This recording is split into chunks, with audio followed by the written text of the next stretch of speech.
extraordinary change taking place in the Middle East and North Africa.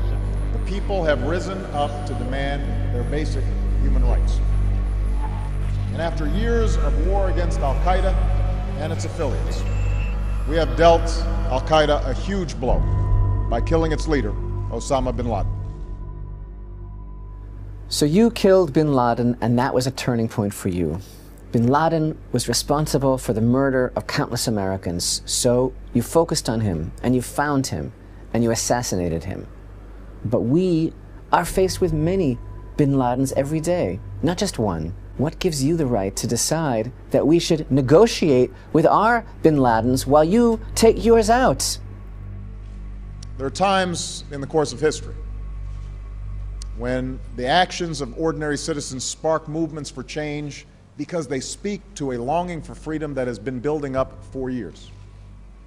In America, think of the defiance of those patriots in Boston who refused to pay taxes to a king, or the dignity of Rosa Parks as she sat courageously in her seat. You speak of freedom and bravery and human dignity. Does that not apply to the people of Israel who have the same inalienable rights to life, liberty, and the pursuit of happiness?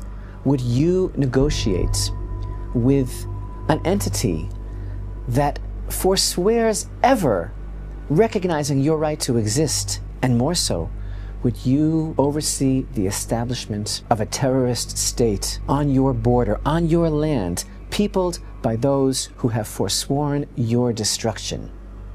I think not.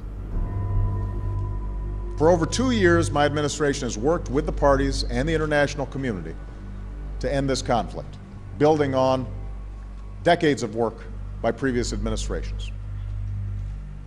Yet expectations have gone unmet. Israeli settlement activity continues.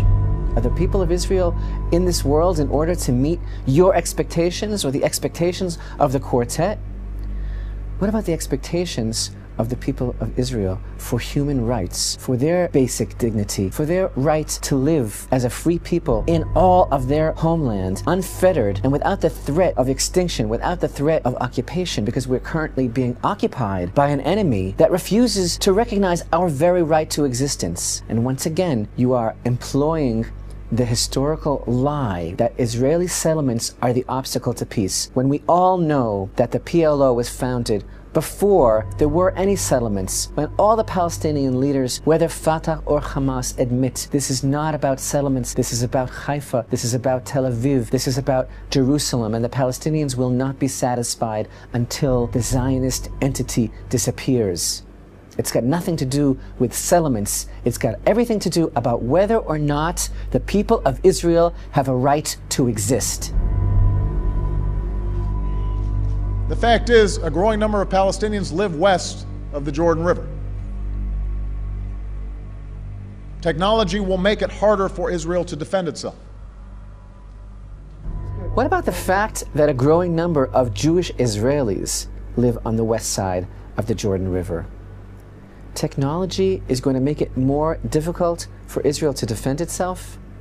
It seems to us that the only thing that makes it difficult to defend ourselves is American policy. Are you threatening us? Because we're perfectly capable of defending ourselves if you would only leave us alone. A region undergoing profound change will lead to populism in which millions of people, not just one or two leaders, must believe peace is possible. The international community is tired of an endless process that never produces an outcome. What exactly is the outcome that the international community would prefer? Where was the international community in 1948 when the State of Israel was attacked by 5 Arab armies? Where was the international community in 1967 when 4 Arab armies converged upon Israel? Where was the international community in 1973 when Israel was attacked on its holiest day? Where was the international community during the years of the Second World War when 6 million Jews were systematically murdered by an enlightened European society? Perhaps the international community has an agenda, and perhaps the existence of Israel is thwarting the preferred outcome of the international community. The dream of a Jewish and democratic state cannot be fulfilled with permanent occupation. Thanks for defining for us what you think the dream of the Jewish state should be.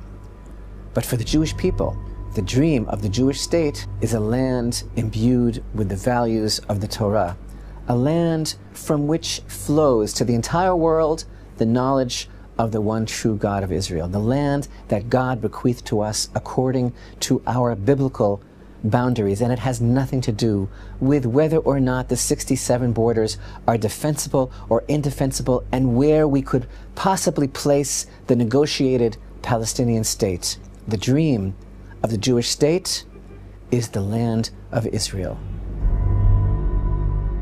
If the President of the United States knows anything about American history, then for him to say that democracy and occupation are incompatible is nothing but the height of hypocrisy. The American experience is based on colonialism and occupation.